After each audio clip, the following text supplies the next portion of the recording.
Hello, I'm Kenny Smith, the Student Media Advisor in the Journalism and Mass Communication Department at Sanford University. Every day I have the opportunity to work with great students on award-winning student-produced projects like the Sanford Crimson, our weekly campus-wide newspaper, The Local, a general interest award-winning magazine, and the Sanford News Network, our campus cable program that is entirely student-produced. This is my friend and colleague, Dr. Clay Carey, and today we wanted to speak with you about a question that comes up from time to time from students in the high school journalism level and also their teachers. How do we do better interviews? We'll talk about that in a moment, but first, I wanted to tell you a little bit about Samford University. Located in beautiful and historic Birmingham, Alabama, Samford University has 5,200 students from 46 states and 32 countries. Earlier this year, Samford was ranked the 4th best university in the South, according to U.S. News & World Report. Our student-to-faculty ratio is 12-1, and in almost every class, you have great opportunities for your professors to get to know you. College Factual calls our JMC program the top journalism program in the state, a top 50 best value in journalism education in the U.S., and one of the top 15 programs in the South, ranking 56th overall. In journalism and mass communication, our students focus on print and online journalism, broadcast media, public relations, and advertising. We offer minors in sports media and film production, and have special interest classes for things like reality television production and music video production. Ours is a diverse, exciting program, and our students get results. As graduates, they've won Emmys. They go on to work at places like ESPN, The Washington Post, and other newspapers across the country. They're at television stations here in Birmingham, Louisiana, and Houston, Texas. Our alumni are editors, book publishers, and reporters, actors, filmmakers, photographers. They are designers, advertising executives, and media buyers. JNC alumni are government staffers, lawyers, and marketing strategists. They work in traditional shops and in cutting-edge media. They work in cool places like Atlanta, Nashville, Washington, D.C., New York City, and more. And in one of the first classes they all take, the art of the interview is a big part of what they learn. As I mentioned, this is my friend and colleague, Dr. Clay Carey, who is a professor of journalism at Sanford University. Clay, thanks for taking your time to be with us today. It's my pleasure, Kenny. We talk a lot about interviewing in the classroom, but it's also one of those things that we hear questions from high school student journalists as well. How can I get better? What advice can you give me? And that's what we wanted to talk with you about today, because this is something that you and I both discuss in classrooms and in newsroom environments. So if you're talking to the high school journalist out there right now, what's the first piece of advice that you might give them? The first piece of advice, Kenny, that I would give is to be okay with the fact that you're going to be a little bit nervous about this. Interviewing people is in some ways kind of an unnatural conversation. And so one of the things I try to help people understand is that it's okay to go into it being a little bit nervous, a little bit apprehensive. But there are a lot of things that we can do to control our nerves and our apprehension, and also to make interviews much more productive. And the key to having a good interview is to be prepared before, to be active during, and then to know what to do after the interview is over. So when we talk about being prepared before, primarily that's about research. What is our topic? What can we find in previous writings that might have been done by the student media? What do our friends in the newsroom or other faculty members that we're working with, what do they know? What other kind of steps can we take beyond just the basic pre-interview preparations there? It's important to also know something about the person you're interviewing. Know what they're going to have the expertise to talk about. What are their specialties? What are the questions that you have that they'll be able to answer? Are there questions that you have that will be better asked to someone else? So knowing not only about the topic, but about the person and their knowledge and their background also becomes a really important part of preparation on the front end. Now, one of the things that comes up from time to time at the high school level and the college level in terms of student media is that oftentimes we find ourselves interviewing people that are intimidating to us, because not only perhaps it's a new process, this interview thing, but also they may have a grade of hours in their hand. It might be a principal who could make life really interesting or less interesting for us. But this is an anecdote I'd like to share with our viewers. Not too long ago, one of the hard-writing student journalists at the Sanford Crimson interviewed Dr. Carey. And Dr. Carey said, wow, that was really quite intimidating. And here's a man who is a journalist, who is a professor of journalism, teaches journalism. On the other side of that coin, has been in countless interviews, found himself to be feeling a little bit unsettled by it as well. If you go into it thinking that this is an unusual equation for both people, the interviewer, the interviewee, or vice versa, It makes it feel a little bit easier, but body language is an important part of this as well. This is really a play the part, be the part kind of job sometimes. Absolutely. And eye contact is, I think, one of the most important aspects of body language that's important to be mindful of when you're interviewing someone. One of the things that we sometimes have a tendency to do is to want to conduct an interview like this or look over there. You know, if I'm interviewing you, I want to make sure that I'm, eye to eye with you, that I'm actively engaged in our conversation. One of the things that I tell my students all the time is interviews work really well when we approach it as a conversation. And if I'm having a conversation with you, I'm going to look you in the eye, I'm going to be engaged, I'm going to show you that I'm engaged by doing things like nodding and following along. And I think that is one way to put your interview subject at ease, and also to kind of give off a sense of confidence that will make both of you more comfortable. The art of interviewing in terms of how best to do it. This is a conversation we have in the classroom a lot. I can just email that person or get a text message quote. But this is not always the choice or ideal way to do a story, to do an interview. Let's talk about the best way we like to have interviews. Absolutely. The best way to have an interview is the way that you and I are talking right now, face-to-face, in person. When you are talking to someone face-to-face, you can read their body language. You can see if they roll their eyes when you ask about a topic that may be sensitive. You can see if they start to fidget or become uncomfortable. And it also allows us to have give and take in a way that particularly email conversation doesn't allow for. If I ask you a question and you respond and I have a great follow-up question, I can ask that question right now and get your immediate response.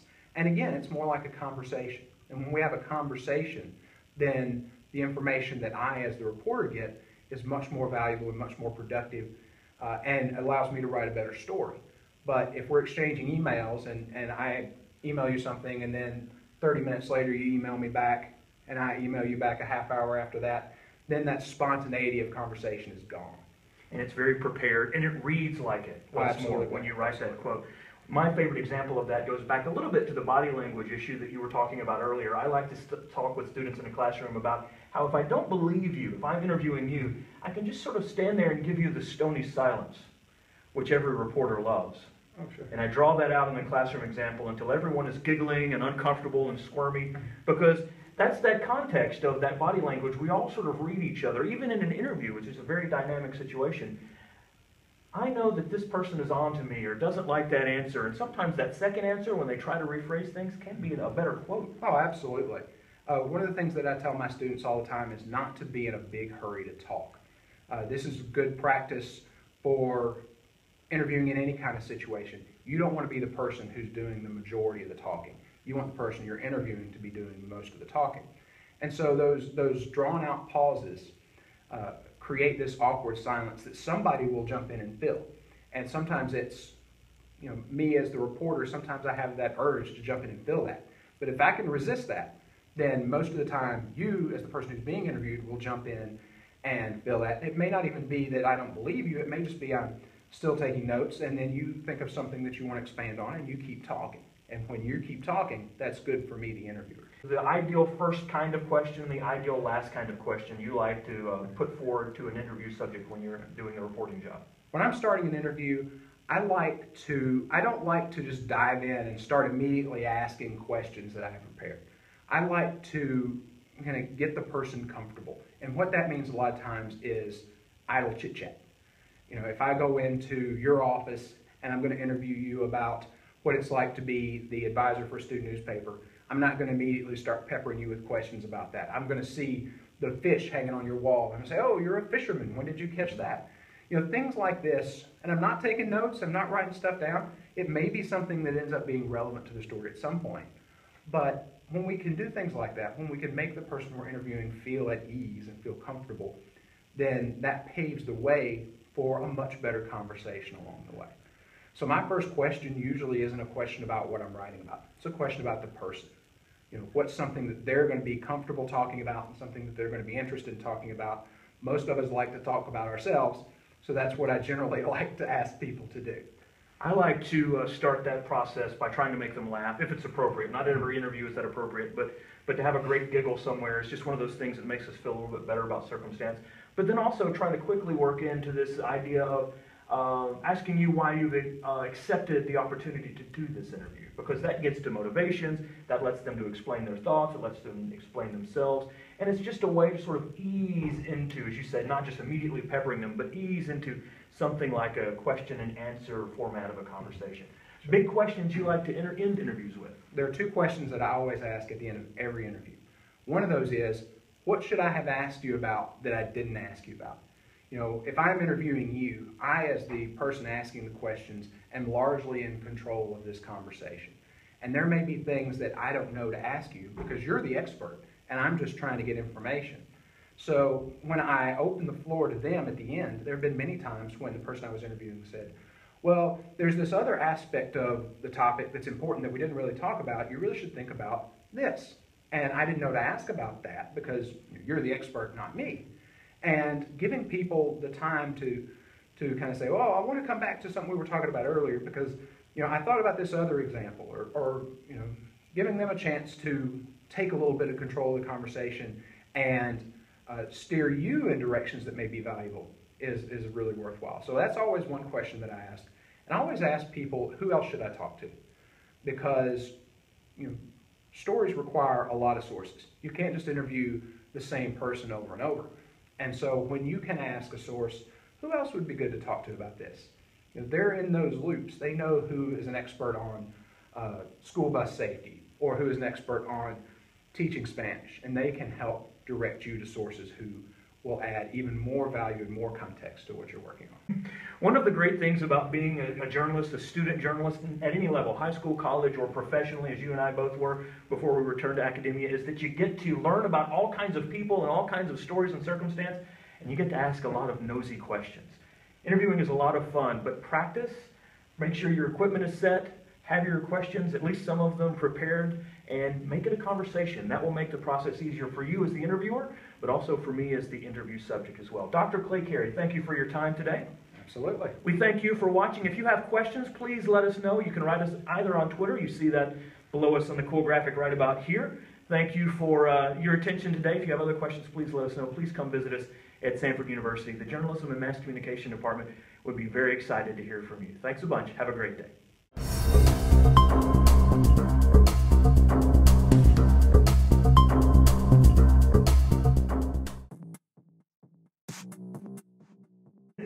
My first interview in college was a freshman. It was election season. I mean, it was the fall. It was my first few weeks on campus, really, basically. And I got the election story. And the state elected a new senator that year. And I was very excited because politics are interesting to me, even at that age. So I get the senator-elect on the phone late at night when the numbers are finally in. I'm asking him questions. I prepared all these questions. I was getting my answers. I was scribbling furiously.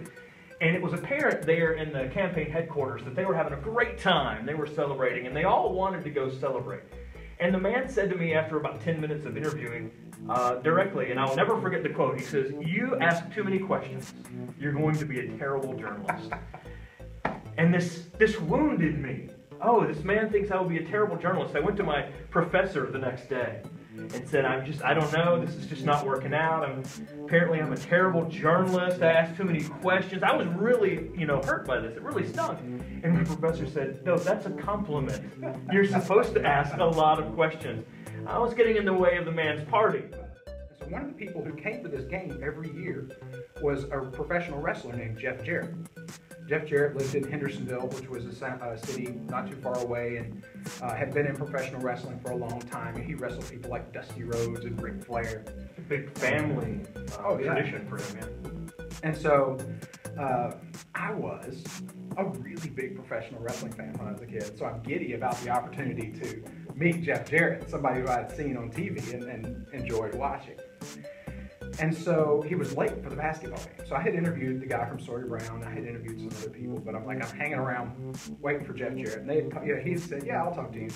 And so he comes rolling into the school. And, this is as the game is getting ready to start. And he says, I'm sorry I'm late. Come with me and I'll talk to you while I'm changing. And so he just goes in there and takes off all his clothes. And I'm interviewing the guy. And he's in his underpants. And he did not care at all. He's just talking and carrying on. I'm like, okay, I'm big time now. Yeah, you've arrived. But, that man works in his underwear, basically. This is true.